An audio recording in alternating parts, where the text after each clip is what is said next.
Hello friends and welcome back to my channel.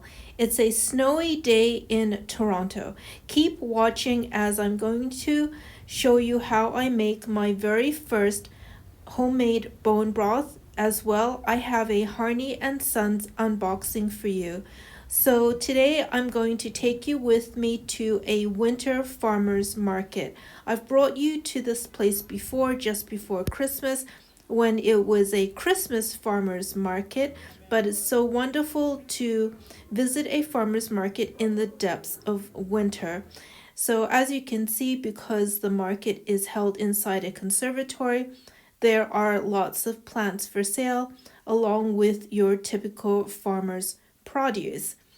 Of course, it being a farmer's market, it has things like freshly baked bread and other pastries. It also has vendors that sell hot food like these veggie samosas. And of course, because it's a farmer's market, there are delicious samples to try. So I tried a very delicious truffle cheese and a cracker. Next, I'm going to take you to one of my favorite stores, which is Chapters Indigo. And by the time this video goes up, Valentine's Day will have come and gone. However, it's always nice just to show you what sort of Valentine's Day displays are up in the store. So let me know if, like me, you are tempted by the Lego flower set that was on display on the shelves. Let me know in the comments if you did anything special for Valentine's Day. It was a quiet day for me because a very fierce snowstorm rolled into Toronto and stayed for a few days. Next, I want to bring you to Muji, another one of my favorite stores. As you can see, they have their Lunar New Year's display up.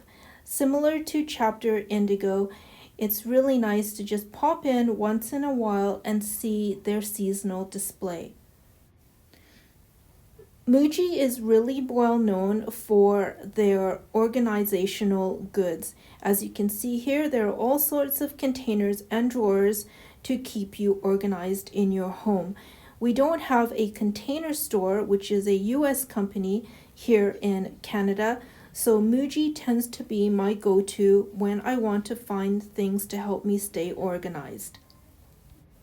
In Japan, it's tradition for stores to celebrate the new year by offering a mystery goodie bag.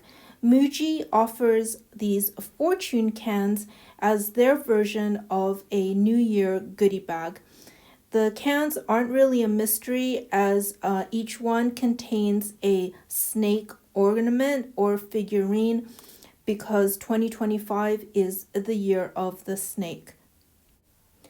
Next, I want to take you with me to a brand new Value Village that opened up downtown. I was so excited to come across this Value Village on my way home one day, so let's go in. And I was so shocked when I entered to discover how huge this store actually is. So on the main floor is men's clothing. Then you go down a flight of stairs to the lower level that contains household goods, housewares, as well as women's clothing, shoes, and books. It's a little hard to convey to you the sheer size of this particular Value Village location, but as you can see, there are simply racks and racks of clothes as well as shelves of household goods. And because it's a brand new store, it's really well organized, clean. I even saw a clerk dusting and wiping down the shelves. And from what I could tell, everything was really well curated. Thrift stores tend to be a bit hit and miss because you have to really watch out for damaged, soiled, or stained goods, but everything that I could see that was on the shelves and on the racks looked to be in fairly good condition. So now let's head on back home so I can show you what I picked up during my travels around Toronto. I couldn't pass up this 2025 fortune can from Muji. I picked out the fortune can that contained this really cute snake ornament. And the reason why I picked this particular ornament or figurine is because I want to hang it up on my Christmas tree this upcoming Christmas. Next, I picked up this faux fur throw from Chapters Indigo. And the reason why I picked it out is because my current one is looking a little sorry for itself. The sale price was so good that I simply couldn't pass it by. So I ended up putting it on my couch, and I think it works really well with my current decor. Because the winters in Canada are so long that even though this throw was part of the post-Christmas clearance sales, it was still a relevant purchase because it adds a touch of warmth during these cold winter months. So now I want to show you this absolutely gigantic Brussels sprout tree that I picked up at the farmer's market. And as you can see here, it is absolutely loaded down with Brussels sprouts. I'm sure there must be at least 80 Brussels sprouts on that tree. This Brussels sprout tree was so incredibly heavy to carry home. I really thought that my shoulders were going to snap off. It really felt like carrying an entire tree back home.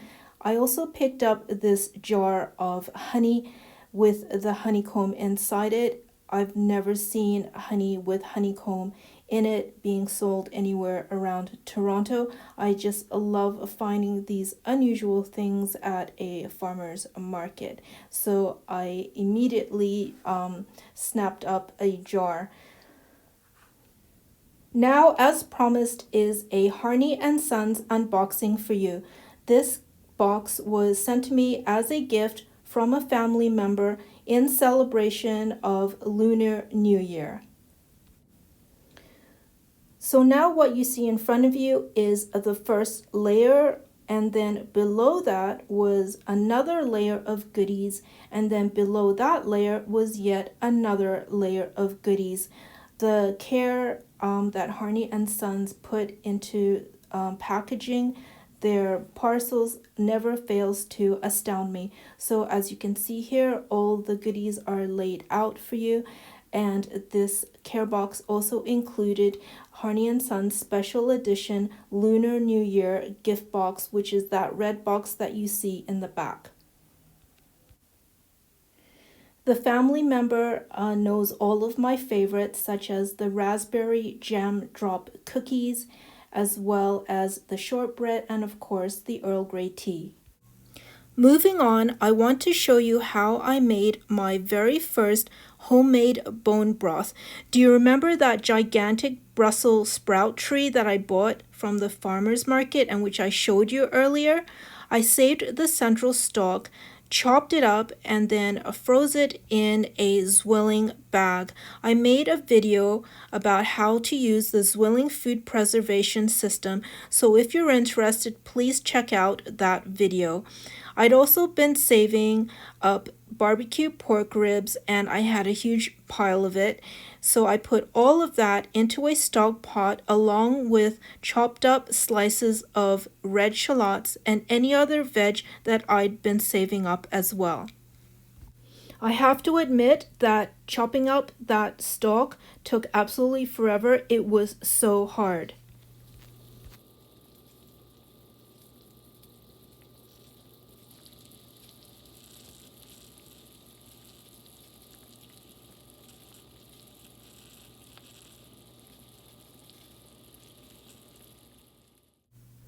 After 2 hours of slow and careful simmering, here is my very first homemade bone broth.